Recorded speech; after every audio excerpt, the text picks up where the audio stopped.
And welcome back everyone, and welcome to part 2 of this video series looking at the Quad Cortex a little bit deeper. But before we go too much further, please, just another friendly reminder to like, share, subscribe this channel, all the socials we have here at the studio so we can stay connected. Alright, now hopefully you'll do just that and go check out video 1 there because we've got all the tone examples that we could think of in video number 1. Video 2 today, we're going to look at how this thing functions, okay? And one of the key elements is analyzing the updates that this unit has received. Whereas a lot of players, when they got this the first time around about a year and a half ago, a little bit more for some, a lot of these updates was one of the first things that they complained about. A lot of people wanted A, B, or C. We're gonna dive into that today. We're gonna show you a little bit more about how this thing functions because there's a lot going on underneath this beast. So let's get to it. All right, now let's take a little closer look at this bad boy here. So first things first, the design itself, I just want to touch on briefly. This aluminum alloy metal casing here is an all-in-one, and man, does it feel nice. It's nice and tough. It doesn't feel like a cheap piece of plastic, right? But it also doesn't feel like something that's gonna break super easily. So super cool. A lot of things on here seem to be very sturdy. That's like not even an actual power button that you press in, right? It's like an LED type of button, just senses your finger. So anyway, so let's just kick things off here, right? We've got the reamp right here, and I wanted to point something out really quick here. This touchscreen is not ultra sensitive, and it is not under sensitive. It's seriously, like, if you know how to work a smartphone even decently well, you're gonna navigate this thing really easily, okay? So quick example here, we've got the reamping example. This is a preset that comes on here, but as you can see up here, this is what we're gonna focus on first. This is currently in stomp mode right now, right? And if I use the navigation, you can see some arrows over here. This helps me flip through the way these presets are. You can see there's a lot more even than what our last video demonstrated. 9 cable methods, 7, 4, right? It just keeps going. Splitters, mixtures, all kinds of cool stuff. Oh, what's this? Go to stomp mode. So it's like telling you right out the gate and trying to guide you even further, like, hey, we've got some other features we want to show you. So right off the bat, if you turn this unit on here and you come to one of these pages at go to, then I recommend you go to it. So we're already in stomp mode. That's what's cool right now here. And as you can see, stomp mode is quite simply what it sounds like. Everything is going to work and function like a classic pedal board setup. And again, the processing power of this thing is so beastly. 4 processors, which is the term quad, obviously speaking here. You're going to have so many different things running at once here, and it's going to blow your mind. I mean, for you to actually use all 4 lanes here, right, all 4 rows, would blow my mind, but I know there's some guys who do it and they love it. So if you want to have 4 amplifiers running, go for it. Knock yourself out. You can do that. So go to stomp mode, right? We figured this out here. Again, we'll look at the touchscreen more in just a moment because there's other teaching things that they give you as a preset I wanted to show you. See, go to scene mode. Scene mode, what's that all about? So let's go over here to stomp. We'll change that. Now it says preset. We'll come back to that. And scene mode. Scene mode. Okay. This might not be something that you right away realize is possible, but in scene mode, you can swipe up from the bottom. So just kind of, start here on the chassis and then swipe up the screen pretty much the whole way. And it's going to give you a good little roadmap, okay? Choose a cab to start off with. Choose an amp. Adjust your tone. Add a pedal. Right. It's giving you like a thought process of how you can arrange a scene. Because check this out.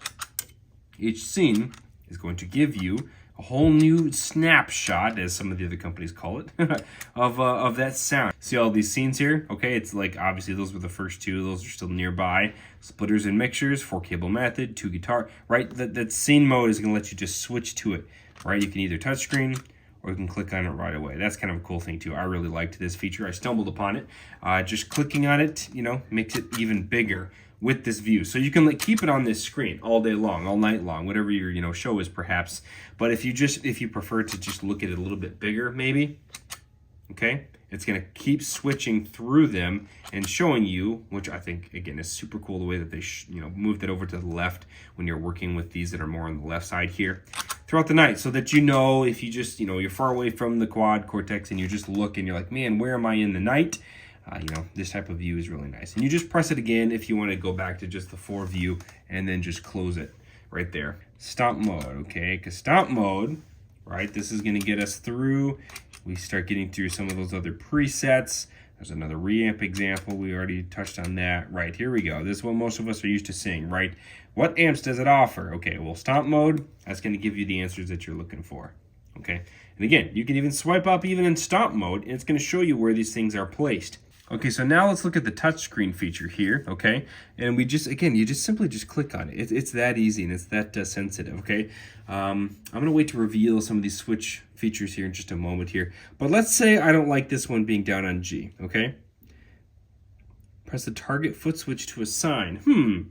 So it's on G and maybe I like it over there on H because it's like out of the way, right there. Perfect, done. A little check mark. Now when I press it, you can see it's going on and off. And actually those are both assigned to H, which is a new feature that a lot of players were really hoping you could do. So as you can see right there, it's also assigned to H, but maybe we'll just put this one over on G, all right? Switch the two of them. So now I could independently turn those off. Because again, it doesn't matter where it is in the signal chain, right? If the delay is first, the reverb is first, or what have you. If you just are more comfortable with them being in a certain order here, right, it's got that flexibility. All right, and just a little bit closer look at the unit itself. Okay, there's some inputs here. Input 1 and 2, XLR friendly as well, which I think is ingenious, okay, for vocals if you like to do that. You should have seen some presets as I was scrolling through there. We've got ascend, okay, 1 and 2, return, 1 and 2, out, right, out, left, capture, out, obviously used for the capture feature and some other things. You can just use it as regular out. Headphone jack, okay, and then obviously the classic out, XLRs, MIDIs, all right, and expression pedals. And your USB. Okay, now the USB here, that's going to help you if you want to use this in terms of plugging it into your DAW, okay? If you wanted to have this as like a audio interface, it actually functions really, really nicely for that purpose here. So the USB, I'm sure they're going to use that function when they create the standalone edit software eventually as well. But right now it still does function. It still serves a pretty great purpose. All right, now here's what I was referring to earlier about these switches and some of the things that they do, okay? So you can see here on the screen, all these knobs, right? You've got the feedback that you can click and drag, and it's pretty responsive. It's pretty easy to manage that, honestly. But maybe, you know what, you don't even want to do that. So all you have to do is come here and click, click, click, click, click. See the feedback, right? I mean, you can spin this thing really hard and make this thing go left and right all you want to. But each one of these, every single one of these can double as a knob, as a rotary knob.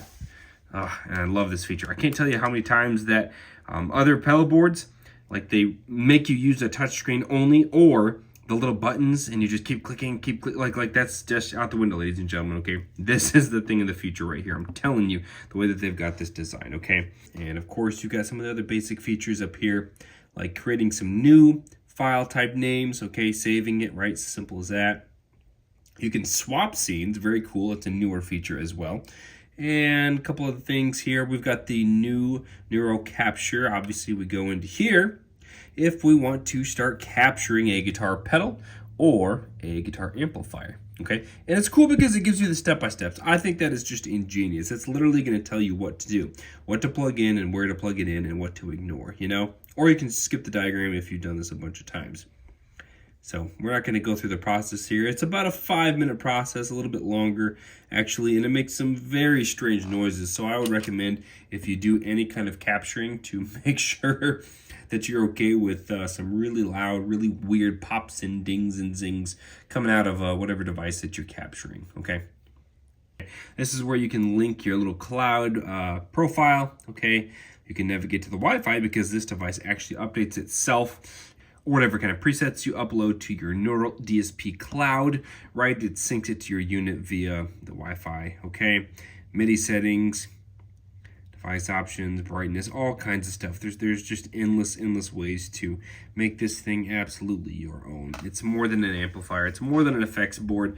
And the type of updates and supports that have already come out for this to clean up what people didn't like at first, that's just the beginning. I mean, there's a lot of people talking about how this thing's about to have some editing software. Neural DSP has said that they want to make some from the beginning, and with that first update, we didn't get it right away, but they have talked about it and promised that they are making some editing software, which is a really, really big selling point for a lot of people with the, you know, the Line 6 unit, obviously, because HX Edit is a pretty nice program, and it's nice to be able to plug it into your computer, navigate a mouse and stuff like that. But I gotta be honest, I don't know that this is like a drawback, the fact that I have to do everything right here, because this touchscreen is so fantastic. All these rotary knobs are so wonderfully responsive, right? Like here's a capture that they captured here, a little overdrive. I can't get over how easy this is, you know, because I'm an analog guy most of the time myself anyway. So the ability to come in here and simulate analog as close as possible with something as simple as just a little switch here that turns, I think is amazing. That's a game changer for me. So anyway, a lot of cool things that this thing can offer. Obviously, a lot of cooler things to come. And as far as the sound is concerned, I guess you'd be the judge. So there we have it, everyone. Little dive into how the Quad Cortex functions. Don't forget about a Joyful Noise Music Studio merch available on our website, link in the description below, or stop by the studio anytime and pick up your Joyful merch today. And there you have it, the Neural DSP Quad Cortex. Just a little bit deeper dive into how this thing actually functions. Now, I will say as a disclaimer, there's so much more that this thing has to offer, and none of it tripped me up. My first glance, like I said before, out of the box, this thing was the easiest thing to just dial right in. And half the time I didn't even have to dial it in. Like if I wanted a high gain tone for metal, I just clicked through the presets like probably 4 or 5 times and found an EVH equivalent. And I was like, hey, this is perfect. Didn't have to touch anything on it.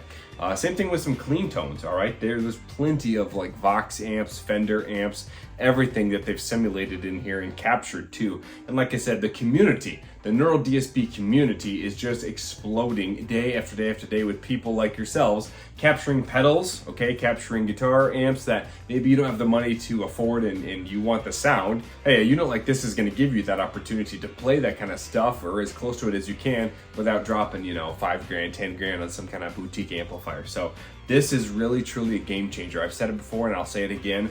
I think this probably is the amp killer. But what are your thoughts? Of course, we want to know what you think about the Quad Cortex, okay? Do you have one? Have you tried it? Would you like to try it? Comment below. Let's start a conversation. Let's find out what we all think of this so-called amp killer. But as always, that's all the time we have for today. Thank you so much for stopping by on behalf of a Joyful Noise Music Studio in Fenton. My name is Larry, reminding you and encouraging you to keep making noise. I'll see you around.